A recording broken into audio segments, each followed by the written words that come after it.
कि बार बार कांग्रेस की तरफ से इस तरह के बयान आते हैं कि अगर आपके ज्यादा बीवियां, ज्यादा बच्चे, तो आपको ज्यादा पैसा, ज्यादा संसाधन दिए जाएंगे।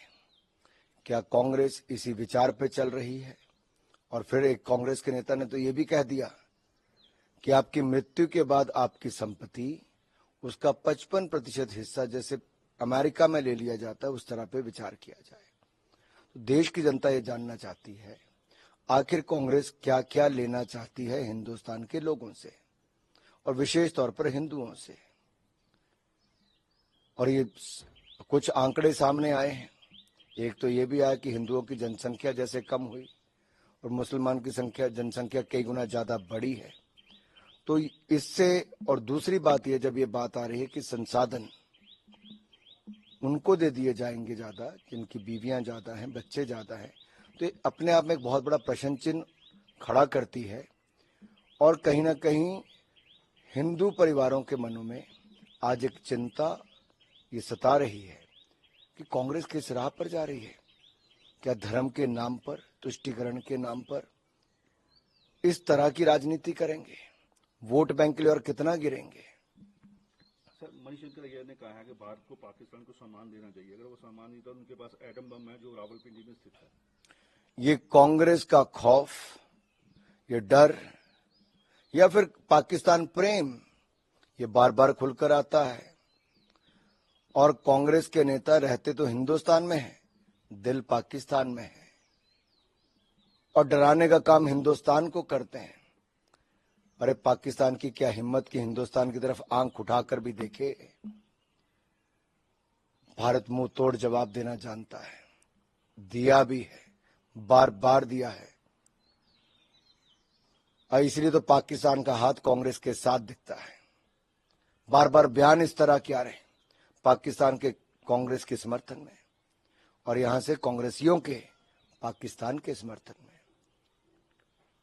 ये रह यहां पर गए कुछ कांग्रेस के नेता, लेकिन दिल और दिमाग से अभी भी ये पाकिस्तान के साथ है। सर, अधीर रंजन चौधरी ने जो भारत की जनता के लिए आपत्तिजनक शब्द क्या इस्तेमाल किया है, उस पर आपका क्या कहना है? देखिए, हिंदुस्तान की जनता का अपमान करना कांग्रेस और सहयोगी दलों की आदत बन गई।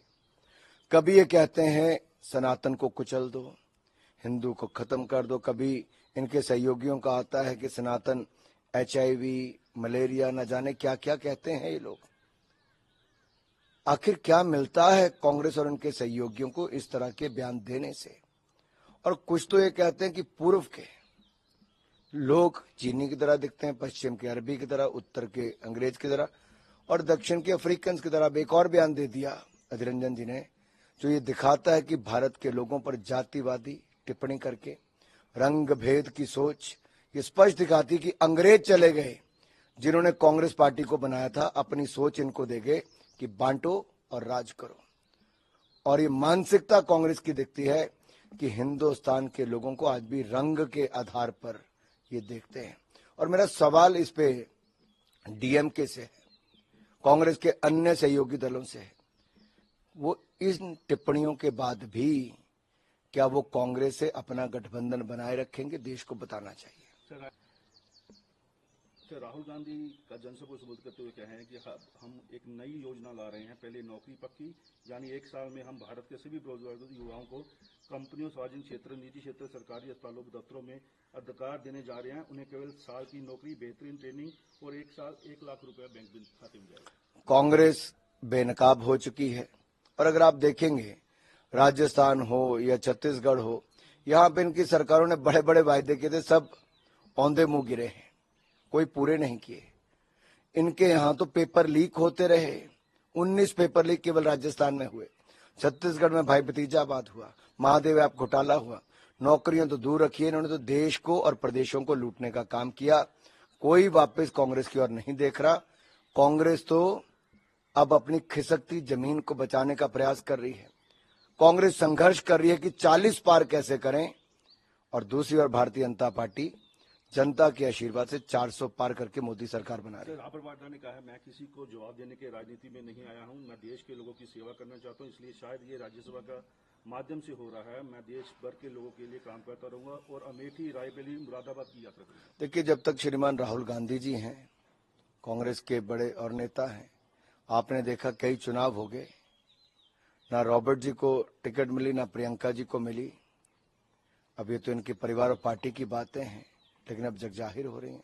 एक तरफ तड़प दिख रही है चुनाव लड़ने की, दूसरी तरफ बार बार नकार दिया जाता है। ये सवाल खड़ा होता है, क्या परिवार पार्टी में सब ठीक है?